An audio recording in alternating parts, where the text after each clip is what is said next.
Few people would deny that Wolfgang Amadeus Mozart was a musical genius. If he'd lived in Timbuktu, say, he'd still have been a musical genius and still have produced fabulous music. But he wouldn't have written the Magic Flute if he'd lived on the edge of the Sahara Desert.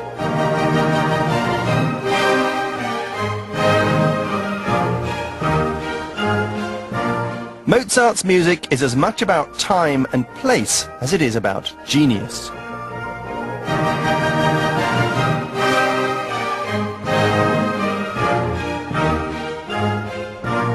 Truly great works of art are not random accidents of creativity, lovely gifts parachuted down by God in an idle moment.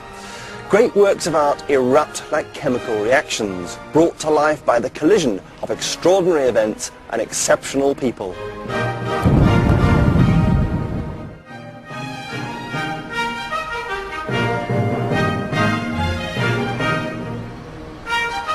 "1791 was a year of immense upheaval and change. It was the second year of the French Revolution.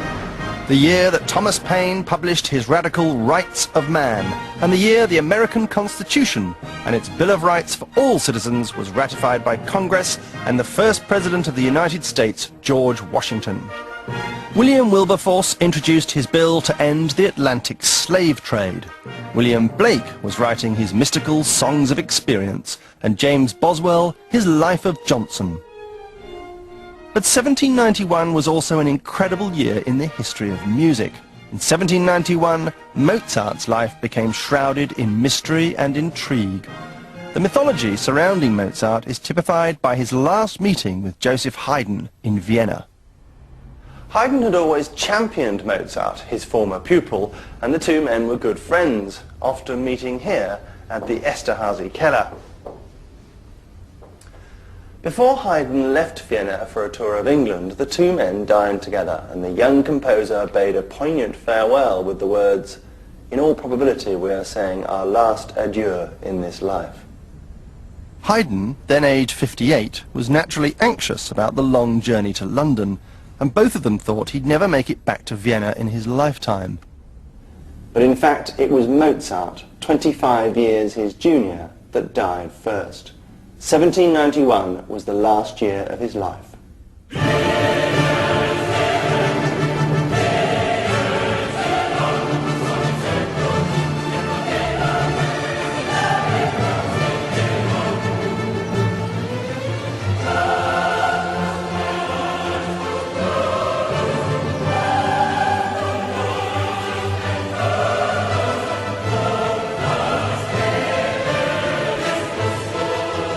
Incidents like his farewell to Haydn have fueled many myths about Mozart, in particular that he had a premonition of his own death.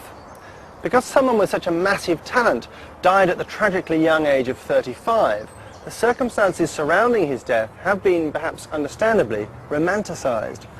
We seem not to be able to accept his loss simply as fate.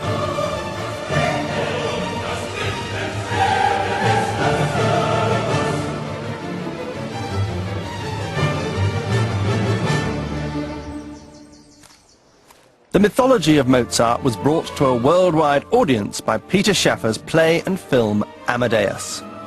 Excellent drama, dodgy history. Thanks largely to Amadeus, many people think Mozart ended up a wretched pauper, slung unceremoniously into a mass grave, forgotten and shunned, and plotted against by his deadly rival Salieri, who allegedly poisoned the young wunderkind.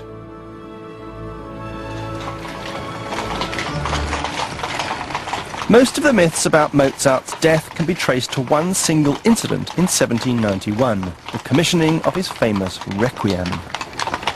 The story goes, a mysterious hooded stranger called upon Mozart late one night and asked him to write a mass for the dead, a Requiem. The dark phantom never revealed his identity, nor whose death the mass was to commemorate.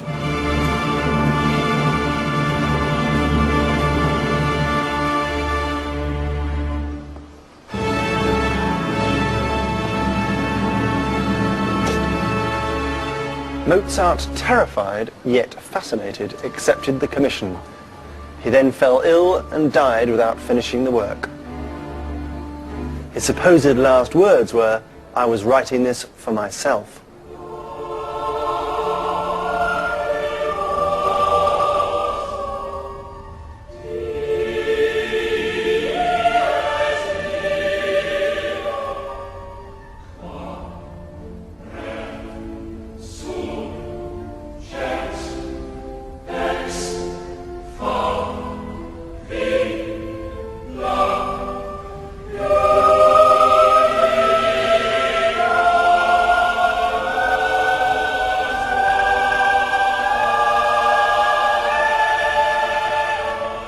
In 1791, Mozart was writing at the top of his form.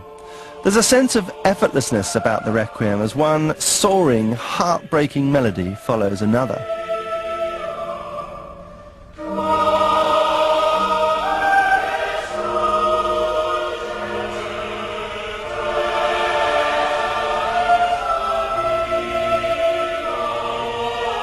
Mozart had written sacred music throughout his life, but the Requiem has a depth and sincerity to it, a weight to it, that is at times quite chilling.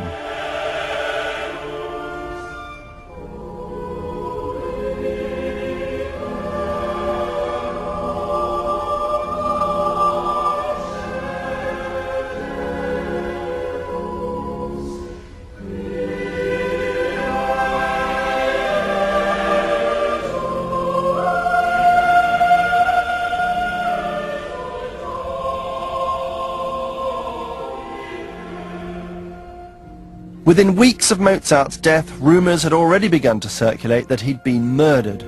Unfortunately for conspiracy lovers, we can now say quite confidently that this was not the case.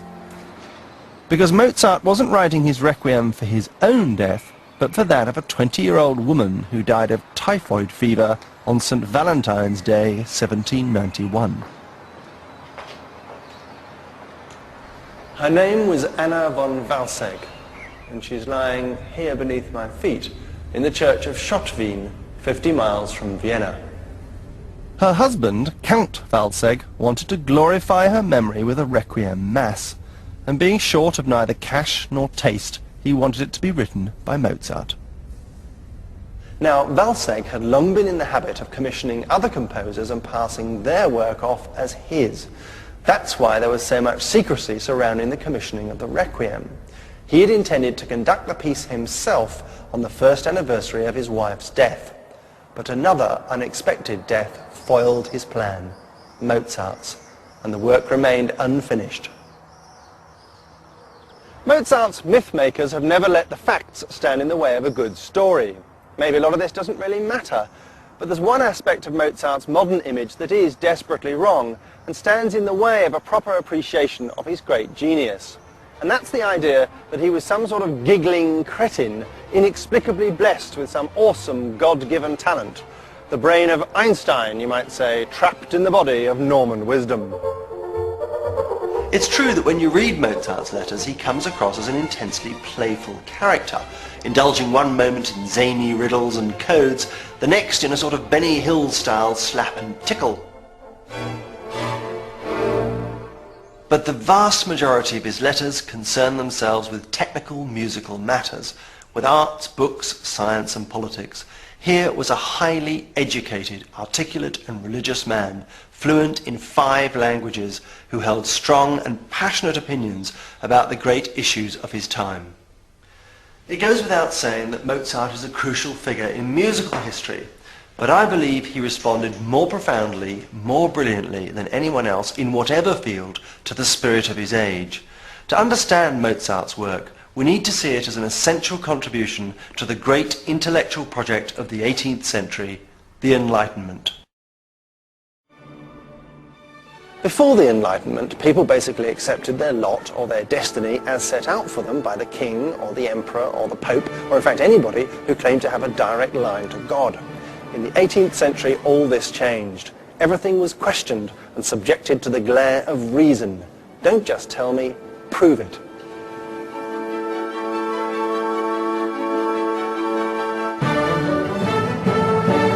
The Enlightenment blew away the cobwebs of medieval faith and tradition, which was bad news for those whose power depended on them. Out went the absolute rule of kings, in came the idea of equal citizens. Out went the darkness of superstition, fear and hocus pocus, and in came the light of rational discussion and scientific proof. All this was to have a profound effect on Mozart. He'd actually brushed shoulders with many of the most radical thinkers of the day on a visit he made in his early 20s to Paris.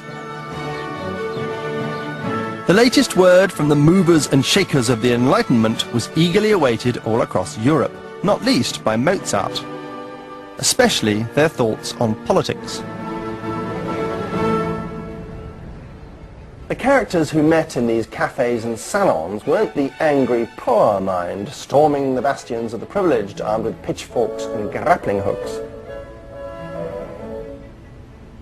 No, they were well-off, sophisticated men of letters whose arguments, though they may have ended up tearing down the old order, were conceived more with the help of coffee and claret than they were with deprivation and misery.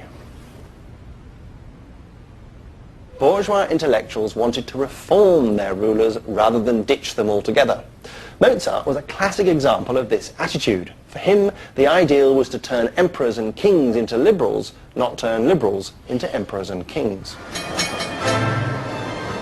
Amazingly, in Mozart's own city, an emperor had indeed become a liberal. Mozart had arrived in Vienna in 1780, right in the eye of a political hurricane. The liberally inclined Joseph II had just acceded to the throne and almost immediately put into action a sweeping program of political reforms that overnight made Vienna into one of Europe's most exciting and forward-looking cities. Mozart took full advantage. 4 of the greatest operas ever, The Marriage of Figaro, Don Giovanni, Così fan tutti and The Magic Flute, were written in Vienna. And each of them is infused with the atmosphere and freedom of the place. They couldn't have been written at any other time or in any other city.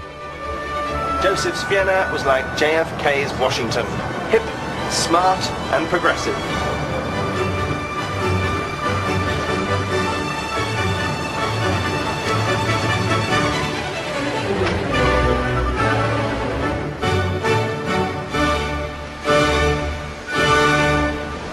Inevitably, there was a backlash against Joseph's reforms, as Vienna's aristocracy weren't exactly gagging to give up their positions and their perks. And this created a problem for Mozart, who, after all, had to earn his living by and large from wealthy patrons. And these were the very people whose privileges were being curtailed and trimmed. But the peculiar, rare genius of Mozart was that he could see all sides to any question. He was brave enough to take on the establishment despite its risks, and clever enough to see the moral implications of its collapse and the dangers that might follow. The French Revolution, which began 2 years before Mozart died, was the great event of his lifetime. Along with the rest of Europe, Mozart watched with fascination as the end game of Enlightenment politics was put into action. The trouble with revolutions, though, is that no one knows what's going to happen next. Fascination turned to horror as it started to become clear that you couldn't remake a whole society from top to bottom without reprisal, bloodshed and terror. Europe was in for a bumpy ride.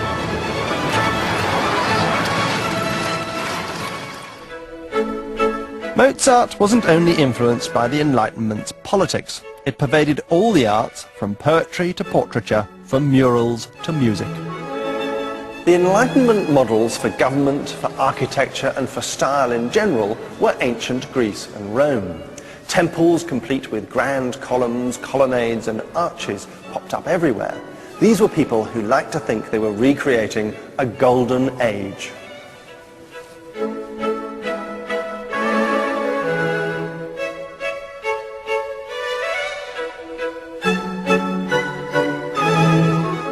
What they also learnt from the classical age was sensuality. After a century of religious wars, intolerance and repression, 18th century Europeans were ready to chill out and embrace the pleasure principle. Statues and paintings threw off their clothes, and an emphasis on beauty can be seen in all the art and design of the period. and heard in all the music. The Enlightenment was not only an age of reason, it was also an age of feeling. The writer more responsible than anyone for promoting this concept was Jean-Jacques Rousseau, whose views were to influence Mozart. He lived here on the outskirts of Paris. In a series of best-selling books, he expounded his theories on government, on society, on education, on science and the arts, which were to have a huge impact throughout Europe.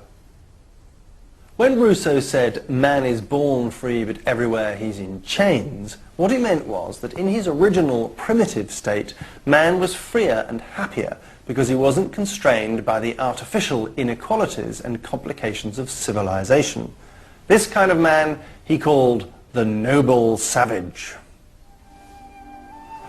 What man needed, Rousseau thought, was to break free of the bonds of society and become an individual again, to reclaim a more natural, free and intuitive way of living. But he didn't mean anarchy. Rousseau's impact can best be seen in 18th century landscape gardens, the quintessential examples of freedom cleverly combined with order, nature and reason in harmony. They were meant to look wild, but not that wild, more Britney Spears than Bjork.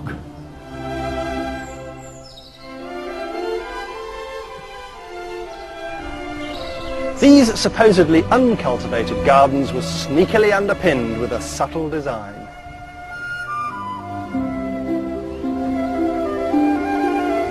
It was the same in music.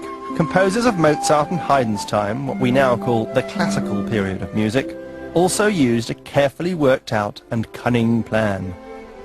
To understand this formula, we now need to make a journey deep into the mysterious world of music theory, specifically sonata form. Sonata form is to Mozart and Haydn what the 12-bar blues is to rock and roll, what the tango is to Argentinian dancing, and what 4/4-2 is to English football teams. It's the master plan. It's easier to define classical music by looking at what it replaced.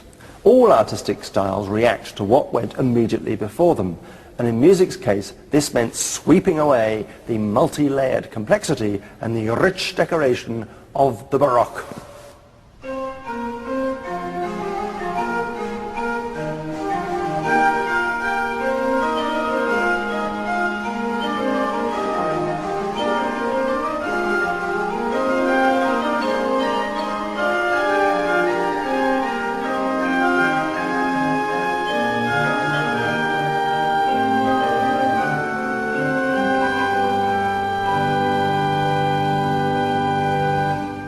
Baroque music, that of Bach and Handel, say, is all about layering and imitation.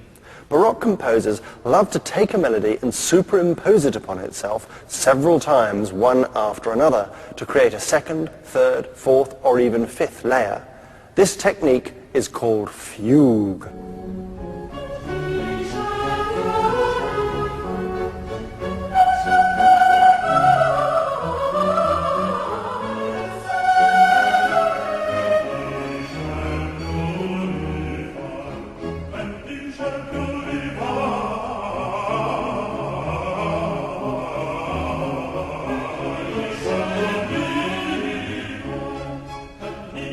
Each version of the melody acts semi-independently, though of course all the lines fit neatly together like words in a crossword.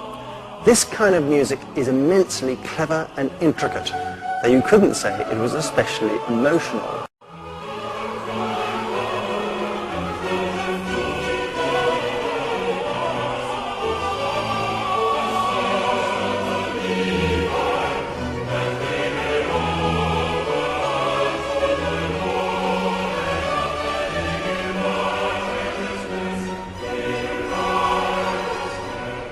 Now, after the time of Bach and Handel, composers started to lose interest in this kind of multi-layered trickery, and they started instead to simplify the melody and make all the other parts play a more supportive role. Melody became the governor.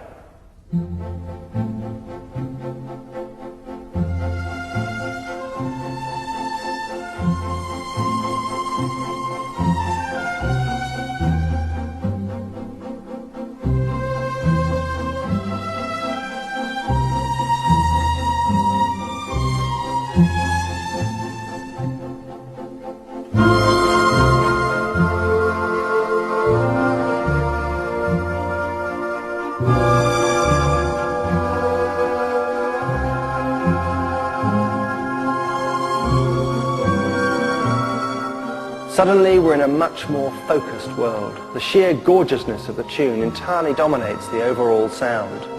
This emphasis on melody was the Enlightenment's pleasure principle at its most seductive.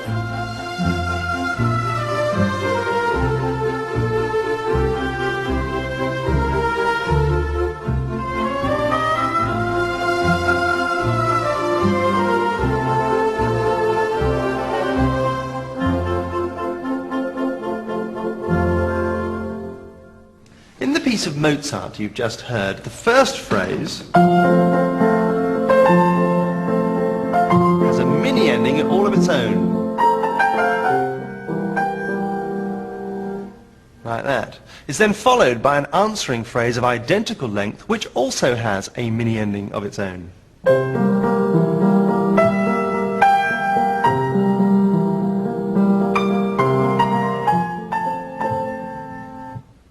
Now, Baroque music has none of this obsession with balance and counterbalance. Here's a very famous tune from Handel's Messiah, I Know My Redeemer Liveth.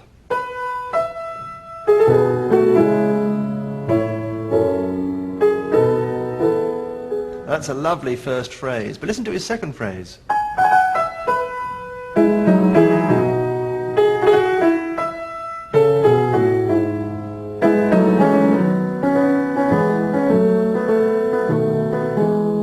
Well, it's a lovely second phrase, but it's rather longer, and it doesn't really complement the first phrase. Now, Mozart wouldn't have done that. Mozart would have wanted the two phrases to balance each other in length and proportion. Maybe something a bit like this.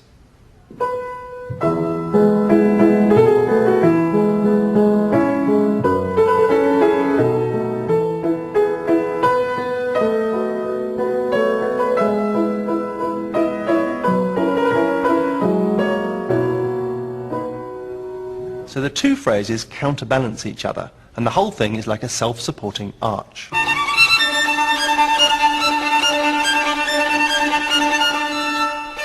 In Baroque music, rather like an afternoon's motoring in the country, you just go where the mood takes you.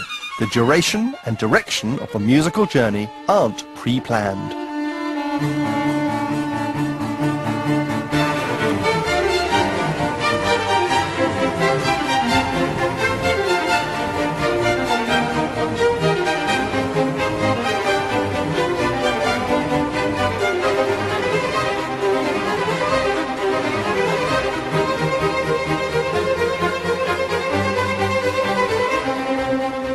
In the classical music of Mozart, Haydn and Beethoven, the journey is completely different. Controlled by sonata form, the music is more like a train ride, with a predetermined route, stations and a strict musical timetable. The piece might start in its home key of, say, G minor, then take a prearranged amount of time to reach its destination, the new home from home of D minor.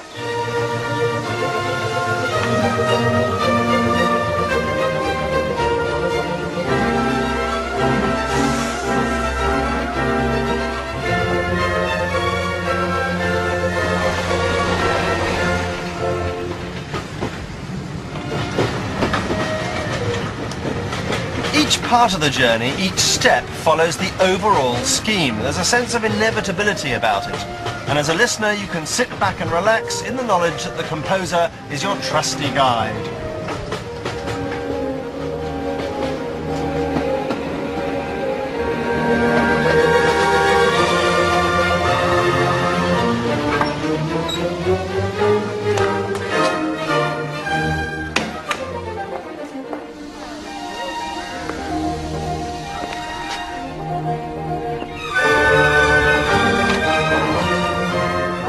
Having reached the destination of D minor, we then take a return journey back home to G minor.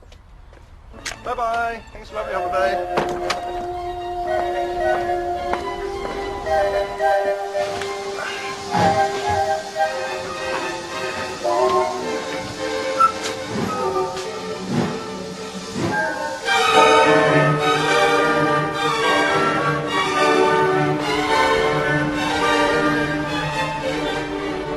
The strict timetable of sonata form, far from tying the music down, allows it to soar. This is what makes the music of Mozart's time so warmly satisfying to listen to, in the same way that a neoclassical building has a sense of rightness and completeness to it. The guiding science of it may be dry, like an architect's plans, but in the right hands, and there never was a pair more skillful than Mozart's, the resulting effect can be one of staggering grace and beauty. It's this quality that some people have described as being divine in his work, dictated by God.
Mozart wasn't just a key Enlightenment figure because he had mastered so sweetly the hidden possibilities of sonata form.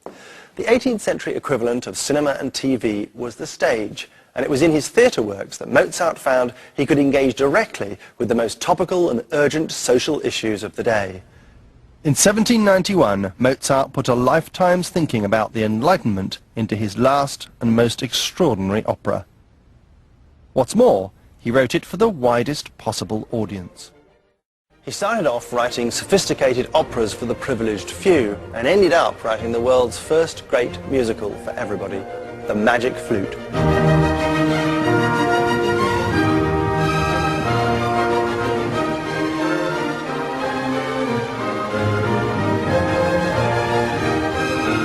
This unashamedly populist show was written not for the toffs up at the Vienna Opera House, but for the thronging masses downtown.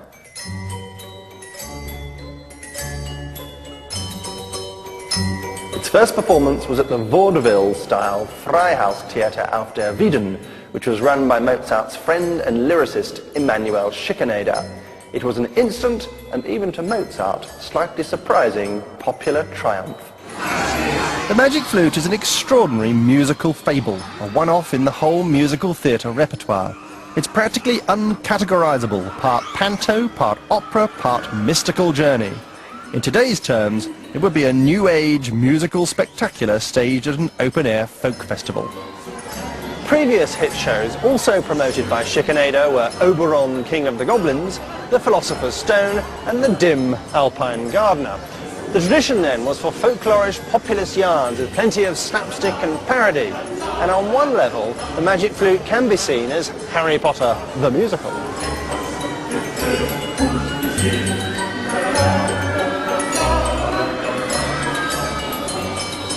Giant serpents, birdmen, enchanted bells, wild beasts tamed by panpipes, old crones turned into virgins. Even by the standards of opera, it looks a lot at first sight like Carry On Up the Octave. And yet, in the magic flute, nothing is what it seems at first sight. A deeply felt meditation on religion and spirituality lies beneath its lurid surface.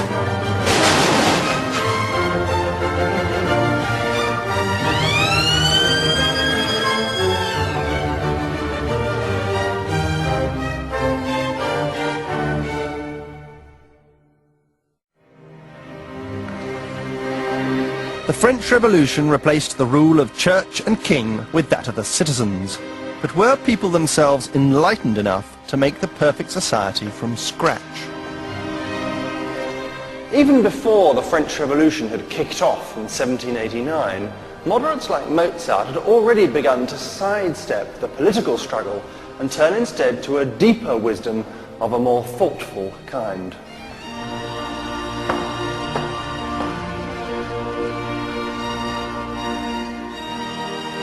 The magic flute contains an inner spiritual journey, deriving its underlying ideas from one of the most sophisticated and mysterious philosophies of its time, Freemasonry.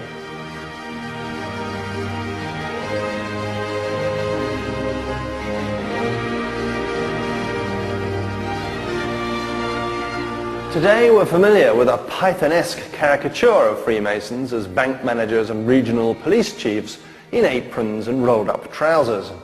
But the craft, as it existed in 18th century Europe, was quite different and deadly serious. Masonic lodges were the meeting places for an intellectual bourgeois elite whose aim was fundamental social change. Mozart himself was a strongly committed Freemason, seen here at a Masonic lodge in Vienna. Mozart and his fellow Mason Schikaneder wanted to write about the soul's journey from ignorance to maturity. This journey would involve personal trials of initiation, magic and ritual, so they merrily plundered the philosophy and traditions of Freemasonry. The magic flute is nothing less than an 18th century Masonic manifesto. The illustrated frontispiece of the published text is littered with Masonic symbols, such as a five-pointed star, or the murdered master builder of Solomon's temple, Adoniram, represented by a dead man with mason's tools. Masonic numerology runs through its veins. The powerful number 3, for example, can be seen in its 3 mysteriously veiled ladies, its 3 little boys, its 3 slaves, its 3 temples, the 3 flats of its key, E-flat major, and the 3 big chords which begin the piece.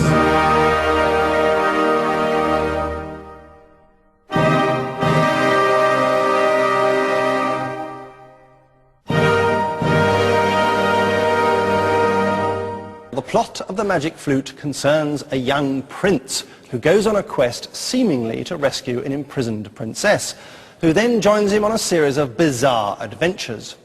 But nothing in the magic flute is what it seems. Villains turn out to be friendly, allies turn into enemies, and the fairy tale has a nightmarish twist.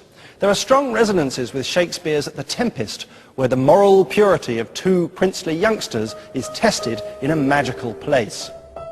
Here, Tamino and Pamina begin their trial of fire.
Freemasonry was so all-pervasive in 18th century Europe that quite a few of its audience would have grasped that the magic flute was a full-on Masonic allegory.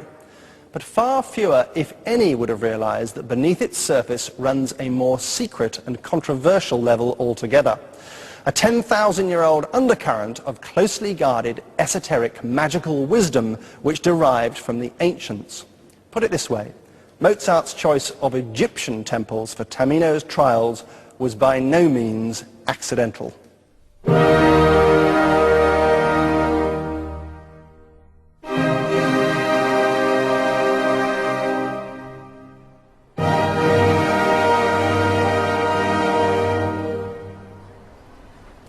Egypt was believed to be the source of the most powerful ancient learning, the so-called Hermetic tradition. Hermetic knowledge was to be the basis of European alchemy and mysticism, and it runs like a hidden thread through the magic flute.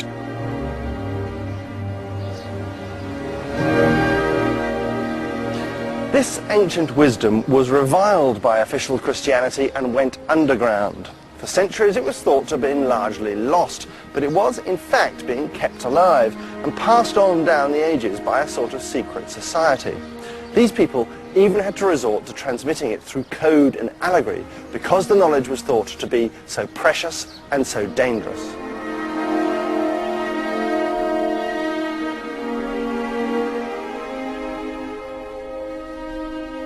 One of the most influential scholars of this pre-Christian learning came from England, the 17th century writer and diplomat Francis Bacon. His in-depth knowledge of ancient Middle Eastern mysticism led to the foundation of a covert think tank, the Invisible College, which later came into the open air as the Royal Society. Bacon and his colleagues, like Elias Ashmole, the founder of the Ashmolean Museum in Oxford, and wizard alchemist John Dee, the model for Christopher Marlowe's Dr. Faustus, believed that this ancient knowledge contained within it answers to the greatest mysteries and questions of life. When it was exported to Europe, it developed into the shadowy cult of Rosicrucianism, and it was in this form, which had infiltrated Freemasonry, that Mozart discovered it too. In the magic flute, at its deepest level, he gave it a voice. The key to Tamino's trials in the magic flute is the cult of the Egyptian gods Isis and Osiris.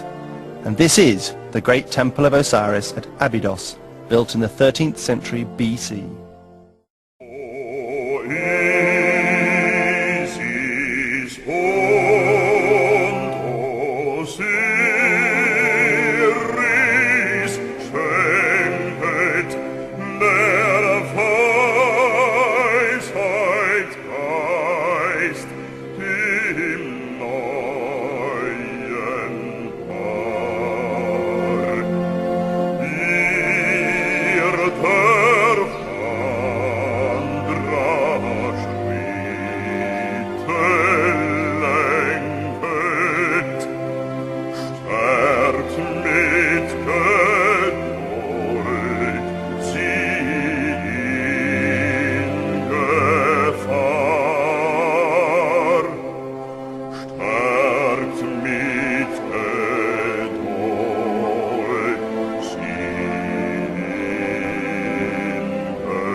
And seated here is the god Osiris, the eternally good being. With his judge's whip, he was after all the judge of the afterlife, and his king's scepter. He is the archetypal, strong but benevolent male ruler. Standing next to him is nature, the goddess and magician Isis, his beloved and devoted wife and sister. And she is the all-nurturing, life-restoring protector of love and beauty. Now you can see why Mozart would be impressed by all this. Here is Osiris representing reason and Isis representing nature. Reason and nature, the two cornerstones of Enlightenment thinking.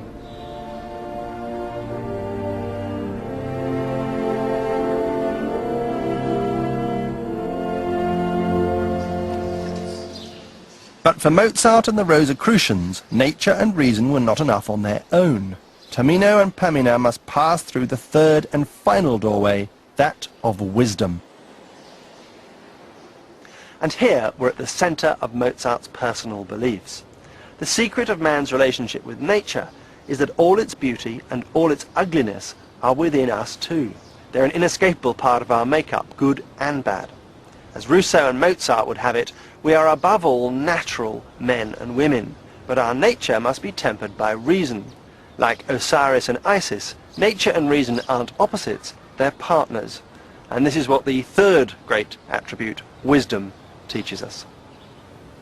Amazingly, all this complex philosophy was being expressed not in a lengthy academic tome or a university lecture, but in a music hall romp that almost anybody could enjoy on whatever level they fancied. This kind of all things to all people mental Olympics is what makes Mozart's work so very, very impressive, and the best tunes on the planet.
The first night of the Magic Flute was on the 30th of September 1791. In a little over 2 months after that premiere, its composer would be dead. Mozart died at 1 in the morning on the 5th of December 1791 after a hideously painful 2-week illness. He wasn't killed by Salieri or a hooded phantom, nor even by his own requiem, but by the banal incompetence of his doctor, who, despite the patient's kidney failure, bled him of several precious pints of blood. This triggered the brain hemorrhage and bronchopneumonia that ended his life. He died in the arms of his inconsolable wife, Constanza, who had to be dragged away from his body. Mozart was given a private service at St. Stephen's Cathedral in Vienna. With supreme irony, his requiem was, after all, first performed for Mozart himself.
Mozart's body was taken away to St. Mark's Cemetery, then outside the city of Vienna itself. He was not given a pauper's burial.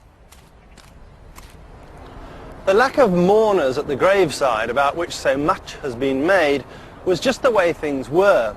It simply wasn't the custom in those days to have a service at the grave.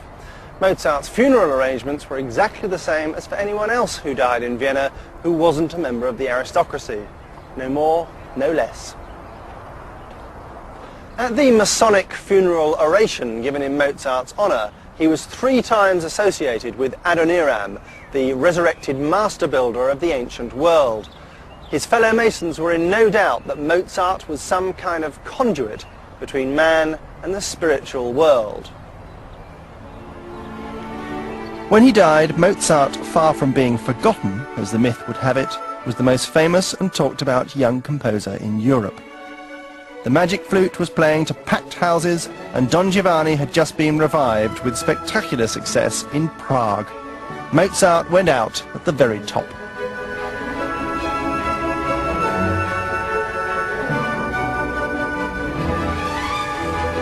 In an age of bewildering change and conflict, Mozart's music cut across the noise and bigotry, calling for tolerance and reconciliation. This was a truly enlightened message from 1791, and a message for the future.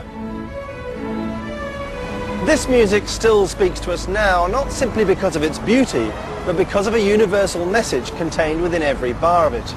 Mozart believed in humanity. There's not a shred of cynicism or disillusionment in anything he ever wrote. When he heard of the death of the friend he'd so admired, Haydn was reported to have said, "The world won't see such a talent again for 100 years." He may as well have said 1,000.